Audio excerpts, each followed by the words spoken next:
The film which you are about to see is an account of the tragedy which befell a group of 5 young squash saplings, in particular Cucumber Squash and her brother Spaghetti. It is all the more tragic in that they were young.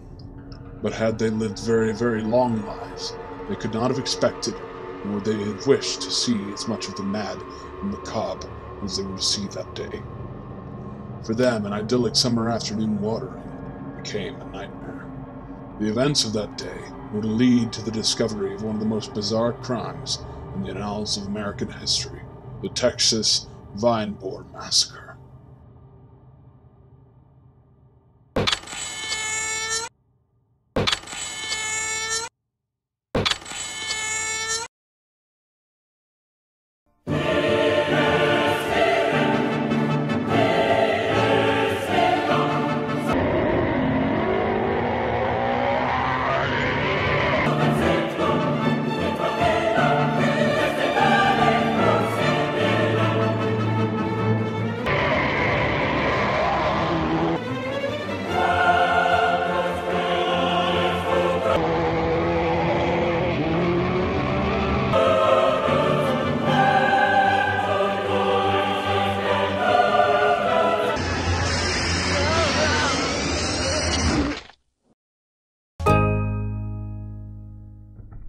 Today is all about that nasty squash vine borer.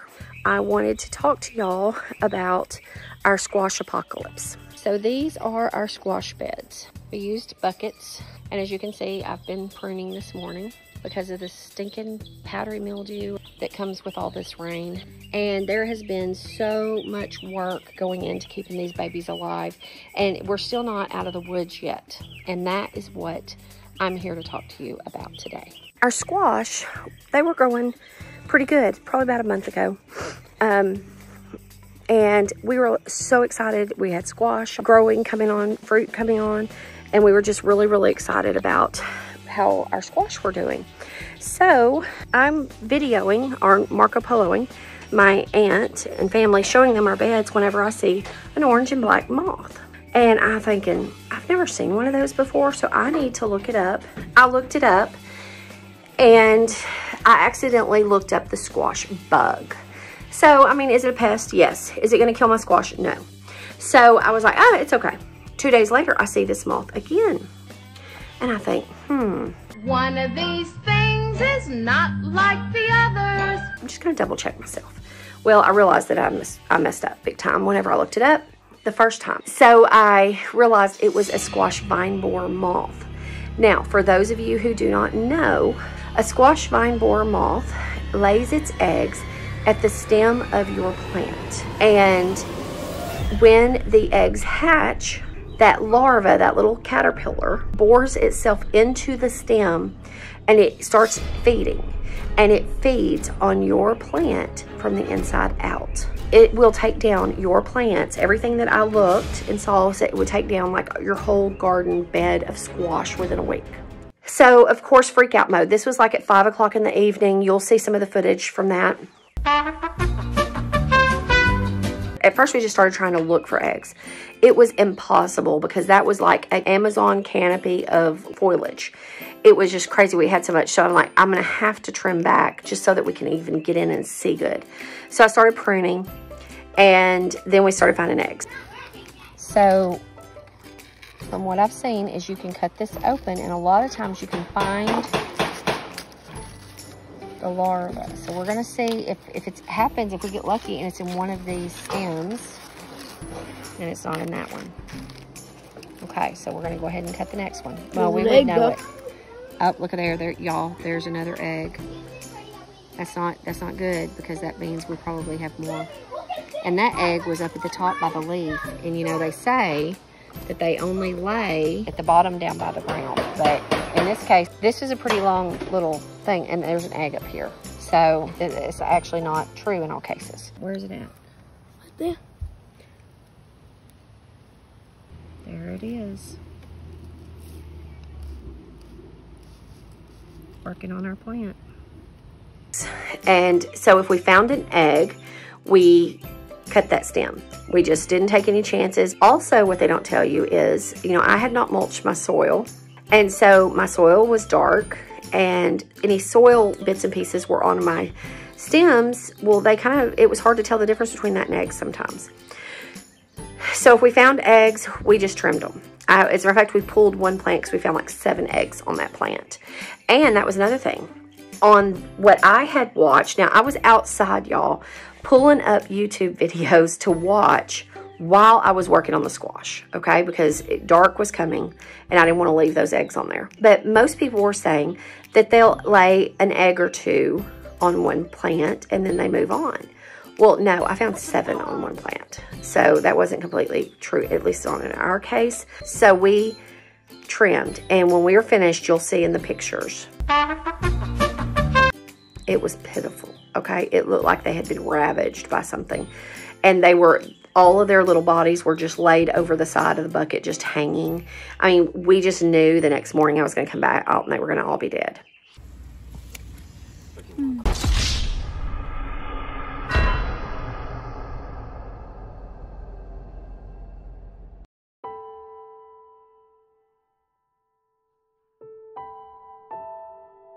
It's evening, the sun is bright, so you'll just have to forgive me for that.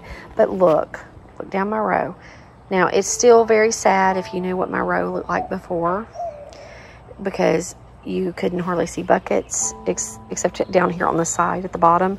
You definitely could not see soil. It was just amazing. You could only see at this end the top portions of the trellis. So to give you an idea of how well they were doing. So it's really sad, but we pruned. We looked like crazy for eggs, and then we wrapped the stems in foil. We pruned all the way up as much as we could. Like, I just couldn't bear. Look at that. It's so beautiful. I couldn't bear to do it. So some of them I did that were smaller, and we still have growth. We have good, healthy looking plants. I have not seen that nasty squash vine borer. Of course, I was gone most of the day yesterday. We killed that one we saw, so maybe there aren't any more around. That squash is doing really good. So far, so good. I'm just holding my breath every morning at the idea of coming out here and one of my plants being laid over half dead or dead already. So we will see. So they perked up. They started doing good. I'm like, okay, they started regrowing. We trucked on. I said, okay, maybe we've dodged that bullet. Well, then we come out one day and we see a wilted leaf. Now, the squash vine borer, it's eating from the bottom, right? Inside out. And so it's not like you're going to see spots on your leaves or anything like that. You're going to see a perfectly healthy leaf and branch just all of a sudden that was standing up perky, just all of a sudden, and it can't even hold itself up. And if you're not careful and you have lots of foliage like I do, it's hard to find them because they might be at the bottom. So we found one, we clipped it, and we did surgery. The kids love that. Nope, we want the whole thing out. So sad. Okay, so take the foil off. Let's see what we're looking at. Another egg. Ah, look at there. But look at the stem. You can tell. And you see this here, guys, right there. I pruned these plants a lot, and I don't ever have them look like that after they've been pruned either. So we're going to dig into this thing and see if we can find this worm.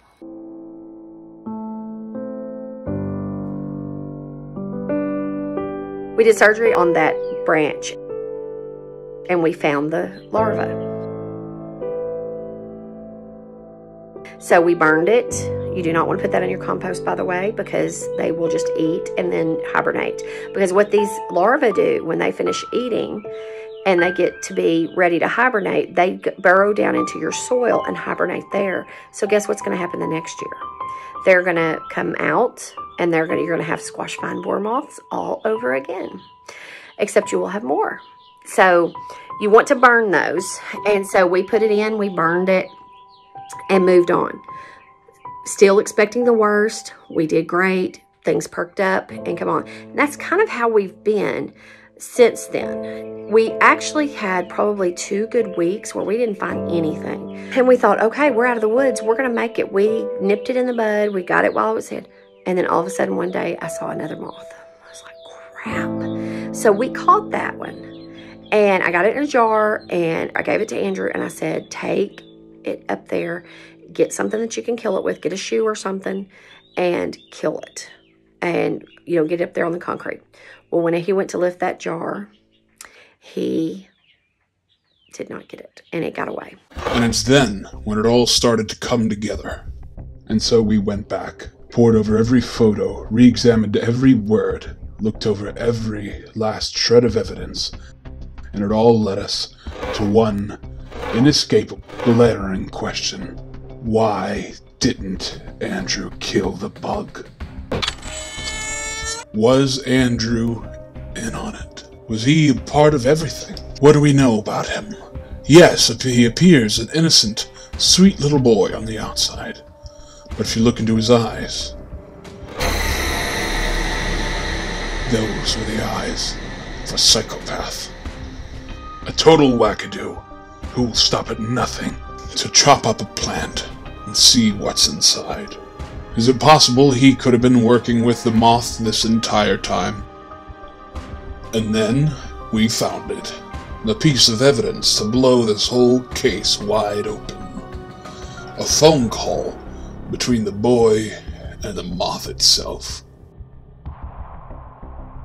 If you lay your eggs inside the stem, then I'll get to do surgery on it.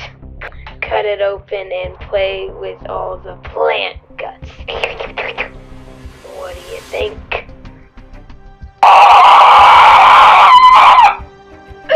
Yeah.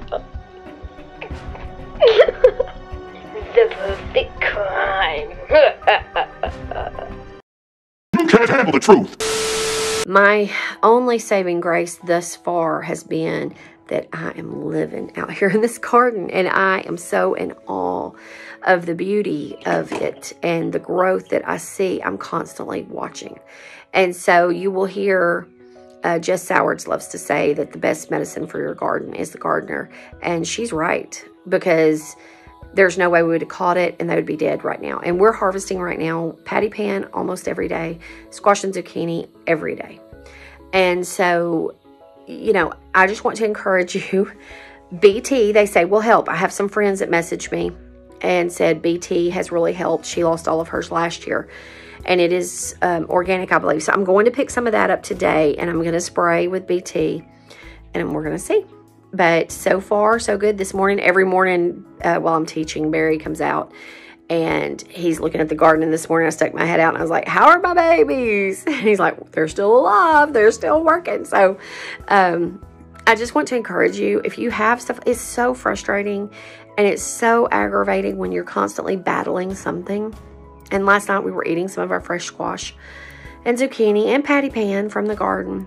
You know, it's just worth it. It's so rewarding when you sit down to that meal that you have raised from a seed and you're eating it. Because, I mean, not only did you save money, but, I mean, it's just the joy of it. So do not get discouraged if you are dealing with these right now. Just stay on top of your stuff. The awesome thing about squash plants is you can prune them to death and they will come back. They will come back. Just keep a watch on your babies. And if you see one limb that has wilted down, pull it off. It's not going to look dead. It's still going to look green. Clip it as low to the main stem as you can. And then take your scissors and cut up. You'll see our little clips of Andrew doing surgery on ours. And you look, and sometimes these larvae, you guys, are so small. Like my old lady eyes, I couldn't see some of them, and he was like, no, there it is. So if you have old lady eyes like I do, get your glasses on and really look, because if I didn't have my kids to say, yes, Mom, there it is, I would have to be really looking myself. Stay on top of your plants, prune them. Don't assume that the whole thing is lost. Even if, like the bottoms of mine, a lot of them were like all icky, and you could tell that they had been affected. But we put the 7 Dust on them, and we're still doing okay. We're still trucking along. And you know what? If I wake up tomorrow and my whole stinking squash crop has gone down, then I'm replanting. It's just so rewarding. So, guys, do not get discouraged. If you do lose your crops, go for it. Get you some more. It's going to be okay. So you learn, and you learn, and you learn, and then you do better the next time. And hopefully you can, I mean, because honestly, these stinking moths, they're just like, I don't know, I feel like it's Hunger Games. May the odds be ever in your favor. Y'all take care. Love each other well. Bye.